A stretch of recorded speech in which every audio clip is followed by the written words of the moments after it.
Connor McDavid and the Edmonton Oilers only a couple days ago lost in the Stanley Cup Finals to the back winners, Florida Panthers. Now, this was a heartbreaking loss for McDavid and for the Oilers, and quite frankly for Oilers fans as well. But ultimately, this does raise a bunch of questions. With Connor McDavid's contract expiring at the end of the 2026 NHL season, is he going to stay in Edmonton? Is this the right place for him to stay? Is it the place where he can ultimately achieve Hall of Fame status and win the Stanley Cup?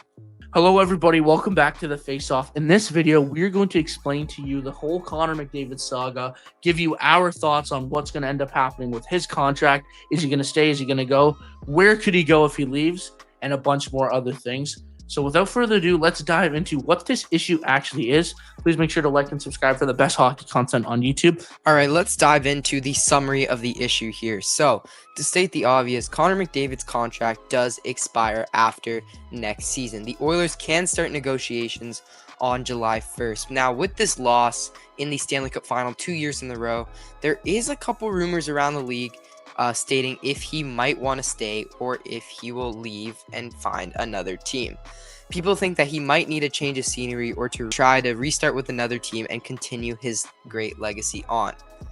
He did make a comment after the Oilers lost the Stanley Cup Final saying that it feels like the Oilers and their management are banging their head on the walls, meaning that they aren't really doing anything to switch it up. It's kind of like the definition of insanity is doing the same thing over and over again, but expecting different results. That's kind of how he feels on the management and what the Oilers have done to try to win. McDavid was also asked about his future in Edmonton, and he feels like there's unfinished business. He says, "This core has been together for a long time, and we've been building to this moment. With that being said, I ultimately still need to do what's best for me and my family." Now, that quote, along with the other one, also raised a little bit of some suspicions that he could be thinking about leaving his home, that he could think about leaving the Edmonton Oilers. Now we can talk about how the Edmonton Oilers could keep it. Now, ultimately, this comes back to the banging the heads on the wall quote. Obviously, he said that towards the management and Chris Knobloch. We think that the best way to do that is to change up some of the stuff that went wrong.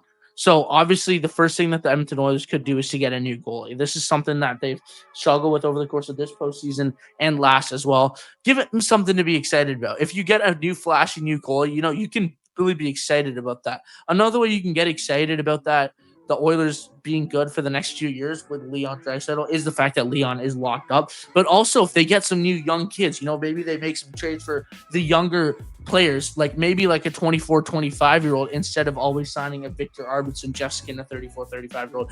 Maybe that means that McDavid becomes that bet on this team and he is able to carry this team as kind of the leader.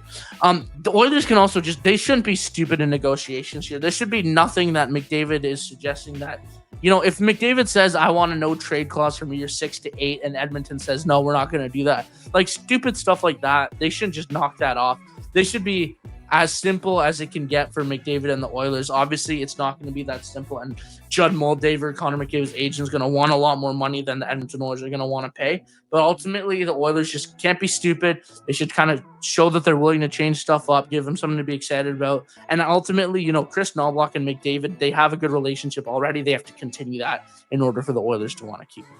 All right, so let's get into the possibility of what could happen if the Oilers cannot sign Connor McDavid before free agency 2026. So firstly, obviously McDavid will be testing free agency, and he could seek around upwards of 16, 17, or 18 million in his next contract. That is a lot of money, but again, he is the best player in the world, so he will be paid like it. It'll also be the biggest storyline of the season and a media frenzy. And if, from a Leafs fan, obviously, we've had a lot of big contract negotiations that have gone on for way too long. Mitch Marner, William Nylander, just to name a few. That just doesn't help. There's a lot of noise to the players, to the team, to the management. Overall, it's just really a not good situation to have, and it could affect the impact of the Oilers in that 2026 season. Now we're going to have a little bit of fun here. Let's try and name 5 possible suitors for Connor McDavid if he does go to free agency. Oilers fans, this is where you turn our video off. Obviously, we don't want you to, but this is what's going to get a little annoying. I'm sorry, you're going to have to wear this for a bit until he does sign. Firstly, we have the New York Rangers. This would be a great fit. Obviously, big market, and Connor McDavid has been kind of in a relatively big market, but obviously, New York and Chicago and LA, those are the top 3 lists that we have. Like, those are the 3 biggest markets, in my opinion, in the US. And if he does want to end up to play in the US, he's always been in Canada. Those are probably the top 3 markets for him. If he wants to stay in Canada, Toronto, obviously hometown. I could definitely see a world where he signs in Toronto. In fact, I do think they would be probably the highest on the list. And then the Montreal Canadiens, again, it's just like that historic franchise. It's kind of the same thing with the Rangers in LA and Chicago. Like, McDavid and Montreal, I feel like there's always some sort of match that people talk about, with like the best Canadian players always wanting to play in Montreal. I don't know if there's anything to it. Maybe there would be, but I would expect Montreal to go all out. It kind of actually fits their timeline really well as a Habs fan. So that would be another interesting one. So overall, if he does hit free agency, watch out for the Rangers, Blackhawks, Kings, Habs, and Toronto Maple Leafs. So that's going to do it for this one. Thank you all so much for watching this video. If you're still here, let us know in the comments down below. Do you think McDavid will re-sign with the Edmonton Oilers, or do you think he will go to another team? Let us know all your predictions for that, your prediction for his upcoming contract, and we will all see you in the next video.